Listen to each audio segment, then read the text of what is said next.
अस्सलाम वालेकुम व्यूअर्स, उम्मीद है आप सब खैरियत से होंगे, ठीक ठाक होंगे। आज हम अपना जो टॉपिक है सोशियोलॉजी ऑफ हेल्थ का वो 7 स्टार्ट करने जा रहे हैं, जिसमें हम सोशियोलॉजिकल थेरीज़ को डिस्कस करेंगे। First of all we have come to know what is sociology and what is the theories. ठीक है, हमें सेपरेटली पता होना चाहिए कि सोशियोलॉजी क्या है और थेरीज़ क्या है। ठीक है, अब हमें पता है कि सोशियोलॉजी क्या है, स्टडी ऑफ सोसाइटी है हमारे पास सोशियोलॉजी। अब थेरीज हमारे पास आइडिया होता है। ठीक है, एक आइडिया, एक सजेशन दी जाती है एक सोशियोलॉजिस्ट की जानिब से या किसी बंदे की जानिब से। अगर वो सोशियोलॉजी के लिए हो तो वो सोशियोलॉजिस्ट बन जाता है और उसकी थेरीज में इस्तेमाल की जाती है। अगर वो साइकोलॉजी की तरफ से हो तो वो साइकोलॉजिस्ट बन जाता है। अच्छा जी, यहाँ पर हमारे पास मेन और जो फर्स्ट पॉइंट है यही बात कही गई है कि हमें पहले पता होना चाहिए सोशियोलॉजी क्या है। थेरीज़ पढ़ने जा रहे हैं तो आपको पता होना चाहिए कि सोशियोलॉजी है क्या। तो सोशियोलॉजी हमारे पास साइंटिफिक अप्रोच है। Why scientific approach? क्योंकि हम लोग यहाँ पर साइंटिफिक मेथड्स का इस्तेमाल करते हैं। क्या होता है साइंटिफिक मेथड्स में? हम लोग क्या करते हैं, एक पूरा प्रोसेस से गुजरते हैं ना। फ़र्स्ट ऑफ़ ऑल किसी चीज़ को देखा, फिर इसके डाटा कलेक्ट किया, फिर उसको एनालाइज़ किया, फिर इसको रिसर्च में डाला, फिर हमारे पास उसके बाद हमारे पास उसका सोल्यूशन आ जाता है एंड पे। सेम इसी तरह एज़ इट इज़ हमारे पास जो है वो साइंस में ये होता था कि साइंटिफिक वे उसे इसलिए कहा जाता था क्योंकि उसे जो है वो किसी एक लैब में किया जाता था। ठीक है, एक साइंस लैब में किया जाता था रिसर्च किसी चीज़ पर। लेकिन अब सोशियोलॉजी में हम क्या करते हैं, किसी चीज़ को अगर हमने वो करना है, रिसर्च करना है, तो हम क्या करेंगे, हम किसी सोसाइटी पे करेंगे। सोसाइटी हमारे पास एक रिसर्च वाली एरिया है। ठीक है, अब हमारे पास साइंस में क्या होता है, रिसर्च एरिया हमारे पास पूरा लैब होता है, स्पेसिफाइड होता है। बट हमारे पास सोशियोलॉजी में स्पेसिफाइड नहीं होता, सोसाइटी होती है पूरी। ठीक है, उसके बाद हमारे पास जो आ जाती है चीज़, सेकंड पॉइंट, वो है sociological theories are useful in moving away from common senses. यहाँ पर हमारे पास सोशियोलॉजिकल थेरीज़ में हम लोग क्या करते हैं, बेसिकली हम लोग क्या करते हैं कि किसी एक चीज़ पर हम लोग जो है वो यहाँ पे 2 दफ़ा मूविंग अवे आ गए। यहाँ पर हम लोग क्या करते हैं कि एक ही उस चीज़ पर मेन पॉइंट पे हमारा फोकस्ड होता है। फॉर एग्जांपल सोशियोलॉजिकल थेरीज़ में हम आइडियाज़ कलेक्ट करते हैं रिलेटेड टू सोसाइटी, फिर हम उस पर जो है वो काम करते हैं। ठीक है, यहाँ पर इतनी सी बात है। पहले हमने क्या समझना है, सोशियोलॉजी और थेरीज़ को। उसके बाद हमारे पास आता है कि व्हाट इज़ थेरी। ठीक है, हम थेरी कहे जा रहे हैं भाई। थेरी मैंने कहा कि थेरी जो है हमारे पास सेट ऑफ आइडिया है। ठीक है, जो सपोर्ट्स करता है, सपोर्टेड बाय एविडेंस यानी सबूत। ठीक है, use to explain the word in a specific way. For example in a word in society we can also say. अब यहाँ पर हम लोग क्या करते हैं कि सेट ऑफ आइडियाज़ होते हैं और एक प्रूफ होता है हमारे पास। ठीक है, जैसे हमने कहा ना कि हमारे पास सोशियोलॉजी एक साइंटिफिक वे है। Why? Because they use scientific methods. ठीक है, क्योंकि वहाँ पर भी हमारे सोशियोलॉजिस्ट जो हैं वो साइंटिफिक मेथड्स का इस्तेमाल करते हैं। अगर वो कोई बात कर रहे हैं तो उनका साथ साथ एविडेंस भी देंगे, उनका प्रूफ भी देंगे, सबूत भी साथ देंगे। ठीक है, उसके बाद हमारे पास जो पॉपुलर थेरीज़ हैं उनका जस्ट हम नेम पहले हम पढ़ते हैं। पॉपुलर थेरीज़ में हमारे पास आता है मार्क्सिस्ट थेरी आता है, फेमिनिज़म आता है, पोस्ट मॉडर्निज़म आता है, सिंबॉलिक इंटरेक्शनिज़म आता है, फंक्शनिज़म आता है। इसमें सबसे पहले हम डिस्कस करने जा रहे हैं फंक्शनिज़म थेरी को। अब फंक्शनिज़म थेरी को डिस्कस करने से पहले हम समझ लेते हैं कि what is the meaning of functionalism. ठीक है, फंक्शनिज़म किस से निकला है? साफ बचा है, फंक्शन से निकला है। ठीक है, फंक्शन से निकला है। अब हम यहाँ पर थेरी पढ़ रहे हैं, किसकी थेरी पढ़ रहे हैं? फंक्शन की थेरी पढ़ रहे हैं। फंक्शन मींस फंक्शन जो है हमें पता है कि फंक्शनिज़म का मतलब है फंक्शन, थेरी का मतलब है कोई आइडिया है। आइडिया किसके हवाले से? सोसाइटी के हवाले से दिया जा रहा है। ठीक है, अब सोसाइटी का अच्छे से परफॉर्म करना, यहाँ पे हम इस थेरी में हम ये पढ़ने जा रहे हैं। अब देखें, अब यहाँ पर एक बात की गई है कि फंक्शनलिस्ट थेरी जो है वो hold the society is like a biological organism. अब फंक्शनिज्म जो थेरी है उसमें ये बात की गई है कि ये एक इसे जो है वो एक मतलब एक कंपैरिजन इसकी जो की गई है वो बायोलॉजिकल ऑर्गेनिजम्स के साथ की गई है। कहते हैं फंक्शनिज़म थेरी बिल्कुल हमारे पास बायोलॉजिकल ऑर्गेनिज्म की तरह है। क्योंकि एक जिस तरह एक ह्यूमन बॉडी को हम लेते हैं। ठीक है, एक ह्यूमन बॉडी है, अब उसके क्या हैं, डिफरेंट पार्ट्स हैं, आइज़, नोज़, लिप्स, टीथ। ठीक है, ये हमारे पास डिफरेंट पार्ट्स हैं। अगर आइज़ ना हो तो हम क्या देख पाएंगे? नहीं देख पाएंगे। अब हमारा जो बॉडी का जो फंक्शन है वो अफेक्ट होगा, ठीक है। अब जिस तरह एक ह्यूमन बॉडी के डिफरेंट पार्ट्स होते हैं फंक्शन करने के लिए, एज़ इट इज़ बिल्कुल वैसे ही हमारे पास सोसाइटी के भी डिफरेंट पार्ट्स होते हैं। अब आप कहेंगे जी सोसाइटी के कौन से पार्ट्स होते हैं? सोसाइटी के पार्ट्स हैं हमारे पास, हमारे इंस्टीट्यूशंस हैं, सारे इंस्टीट्यूशंस, ठीक है, जिसमें एजुकेशन, हेल्थ, फैमिली, पॉलिटिक्स, ये सारा हमारे पास किस में आता है? ये हमारे पास हमारे सोसाइटी में आता है। सोसाइटी के डिफरेंट पार्ट्स हैं। मिसाल के तौर पर अगर इनमें से कोई एक पार्ट इफ़ेक्ट कर जाता है, सोसाइटी की बात करें, इसमें से कोई एक पार्ट इफ़ेक्ट करता है, मिसाल के तौर पर हम लोग ले लेते हैं एजुकेशन या हेल्थ ले लेते हैं, तो क्या होगा? सोसाइटी प्ले सही से नहीं कर पाएगी, ठीक है। इस थ्योरी के अकॉर्डिंग कि एक बॉडी को, ह्यूमन बॉडी को कंपेयर कर दिया गया है, ठीक है, किसके साथ? एक सोसाइटी के साथ। कहते हैं कि अगर जिस तरह एक इंसानी जिस्म प्रॉपरली काम करता है तब जब उसके पार्ट्स बिल्कुल सही हों, बिल्कुल वैसे ही हमारी सोसाइटी भी बिल्कुल वैसी है। अगर हमने अपने सोसाइटी को रन करना है सही वे में, इसको डेवलप करना है, तो हमें क्या ज़रूरत है? हमें जो है जो सोसाइटी के डिफरेंट पार्ट्स हैं उनको काम करवाना बहुत ज़रूरी है। यानी कि वो काम करेंगे तो क्या होगा? हमारी सोसाइटी रन करेगी। अगर उनमें से कोई एक भी फंक्शन, कोई एक भी इंस्टीट्यूशन अफेक्ट करता है तो हमारी होल सोसाइटी उससे अफेक्ट हो सकती है।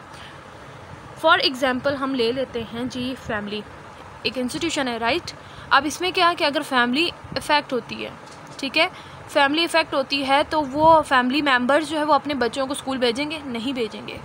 अगर हम ले लेते हैं स्कूल के इंस्टीट्यूशन, स्कूल को एक एजुकेशन इंस्टीट्यूशन ले लेते हैं कि उसमें अगर टीचर्स जो हैं वो बीमार हैं, वो नहीं आ रहे कई महीनों से, तो वो इफ़ेक्ट करेगा ना, बच्चों पे करेगा, ठीक है। इसीलिए जो इंस्टीट्यूशंस हैं वो आपस में इंटरलिंक है, ठीक है, ईच अदर। उसके बाद हमारे पास ये फंक्शनलिज्म थ्योरी है। अब इस थ्योरी में एक और जो हमारे पास एक थ्योरीज थे उन्होंने बात की है, पर्सन उसका नाम है, उसने सिक रोल थ्योरी जो है वो एक्सप्लोर किया, the right and responsibilities of being sick so as ensure the functioning of society. इसमें इन्होंने क्या बात किया है?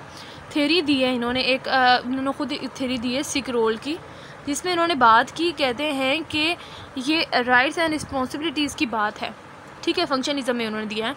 और इसके अकॉर्डिंगली कहते हैं कि एक बंदा बीमार होता है, ठीक है, फॉर एग्ज़ाम्पल एक बंदा जो है वो बीमार होता है कि उसके पास तो राइट होते हैं, उसके बाद time off to get better, उसके पास ये दो चीज़ें होती हैं।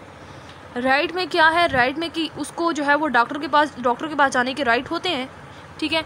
और time off to get better में क्या होता है कि जब तक वो अच्छा भला नहीं हो जाता, वापस अपने हेल्दी रूटीन में नहीं आता, तब तक के लिए उसे टाइम देना चाहिए किसी इंस्टीट्यूशन की जानिब से। फॉर एग्ज़ाम्पल अगर हम ले लेते हैं कि एक बंदा ऑफिस में काम करता है, ठीक है, और अब जो है उसे कोई बीमारी है, अब बीमारी है तो उसका जो हक़ है कि उसको बेहतर होना, उसको मतलब उसका राइट उसमें ये है कि उसे जो है वो टाइम दिया जाएगा बेहतर होने के लिए।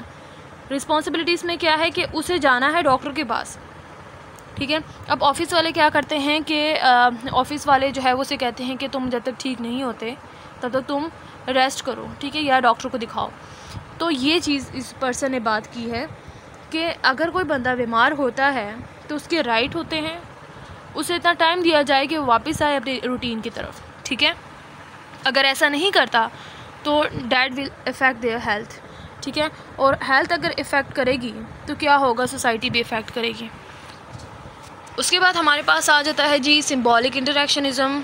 अब हम इसका सरसरी जायज़ा लेते हैं, ठीक है। इसमें क्या है हमारे पास? इसमें बात जो की गई है वो ये कि सिंबॉलिक इंटरेक्शनिज़म किसे बोलते हैं? इंटरेक्ट करना, बातचीत करना। सिंबॉलिक यानी किसी सिंबल के ज़रिए, साइन के ज़रिए, ठीक है, किसी सिंबल या साइन के ज़रिए जब हम इंटरेक्ट करते हैं किसी भी बंदे के साथ या ग्रुप के साथ, तो दैट विल बी सिंबॉलिक इंटरेक्शनिज़म।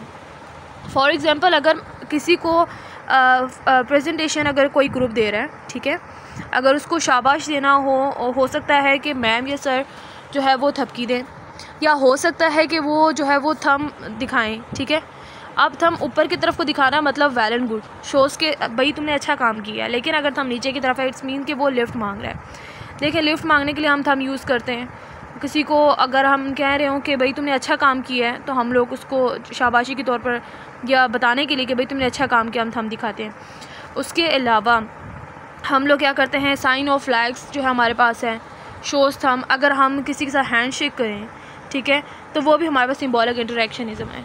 अब इसी तरह हमारी जो हम लोग जो इंटरेक्शन करते हैं विद हेल्प ऑफ सिंबल या साइन, वो हमारे पास सिंबॉलिक इंटरेक्शनिज़म होगी, ठीक है। अब ये ज़रूरी नहीं है कि आप जो है वो अब मैसेज करके बात करते हैं या वॉइस भेज दिया या बाय वॉइस बात करते हैं, आमने सामने बात करते हैं। इसके अलावा भी एक चीज़ होती है, उसे सिंबॉलिक इंटरेक्शनिज़म कहते हैं, जिससे हम सिंबल्स का यूज़ करते हैं, ठीक है। अगर हम किसी बाहर किसी इलाके में जाएं, ठीक है, तो वहाँ साइड्स पे जो बोर्ड्स लगे होते हैं, वहाँ पे डिफरेंट बोर्ड्स होते हैं, डिफरेंट साइंस होते हैं, ठीक है। तो ये हमारे पास क्या है, ये हमारे पास सिंबल्स हैं सारे, ठीक है। तो ये हमारे पास सिंबॉलिक इंटरेक्शन में जस्ट यही बात है कि आप इंटरेक्ट करते हो थ्रू सिंबल, थ्रू साइन। उसके बाद की टेक अवेज़, यहाँ से जो बात हमें चीज़ें समझ में आती हैं वो कौन कौन सी हैं। अब यहाँ पे क्या बात की गई है, यहाँ पे ओवरव्यू ले रहे हैं, जिसमें हमें पता चला है कि सोसाइटी का कल्चर, सोसाइटी का स्ट्रक्चर, वो भी हेल्थ और हेल्थ केयर के जो सिस्टम होता है उसको अफेक्ट करता है, ठीक है। और उसके अलावा हमें यहाँ से क्या पता चलता है कि हमें पता चलता है कि एक फंक्शनिस्ट जो अप्रोच है उससे हमें पता चला है कि good health and effective health care are essential for society. देखें, हम कहते हैं कि सोसाइटी फंक्शन करेगी तो हमारा जो हमारी जो एरिया है या हमारी जो कंट्री है वो डेवलप करेगी, ठीक है, और वो बहुत ज़रूरी भी है हमारे लिए। लेकिन यहाँ पर जो सोशोलॉजिस्ट हैं वो ये कहते हैं उसके लिए हेल्थ को देखना बहुत ज़रूरी है, ठीक है, हेल्थ केयर बहुत ज़रूरी है। और अगर कोई बंदा डिज़ीज़ में जो है वो मुब्तला हो जाता है या अफेक्ट होता है तो उसे टाइम दिया जाए, ठीक है, उसे कोप अप करने के लिए टाइम दिया जाए, और उसे इलाज के लिए टाइम दिया जाए, उसे डॉक्टर के पास लेके जाया जाए और उसे वापस आने के लिए टाइम दिया जाए। ये नहीं कि अगर बीमार है तो नहीं, तुमने काम करना ही करना है, यानी कि उसका ख्याल रखा जाए। क्योंकि हर एक बंदा, हमारी सोसाइटी में जितने भी लोग मौजूद हैं, चाहे वो बच्चा है, बच्ची है, माँ बाप हो गए, बहन भाई जो भी हैं, हर कोई अपना अपना रोल प्ले करता है, ठीक है। अब एग्ज़ाम्पल ले लेते हैं, जिस तरह हम लोग जो है वो एग्ज़ाम्पल ले लेते हैं जैसे कि झाड़ू देने वाले बाहर, ठीक है, ये भी रोल अहम किरदार अदा करते हैं। अगर वो ना दें, हम उनको जो है वो इतना इज़्ज़त नहीं देते, उनकी इज़्ज़त की निगाह से नहीं देखते, लेकिन जिस दिन उन्होंने अपना काम छोड़ा उस दिन गंदगी का ढेर लग जाएगा। यानी कि हर एक बंदा, चाहे वो पुलिस मैन हो, चाहे वो आर्मी हो, चाहे कोई एक छोटा से छोटा ऑफिसर हो या कोई सीनियर, कोई जूनियर हो, जो भी हो, सब जो है वो अपना रोल प्ले करते हैं और सारे के सारे सोसाइटी के लिए अहम है। तो इंशाल्लाह नेक्स्ट वीडियो लेक्चर में मिलते हैं। आज के लिए इतना ही। अल्लाह हाफ़िज़।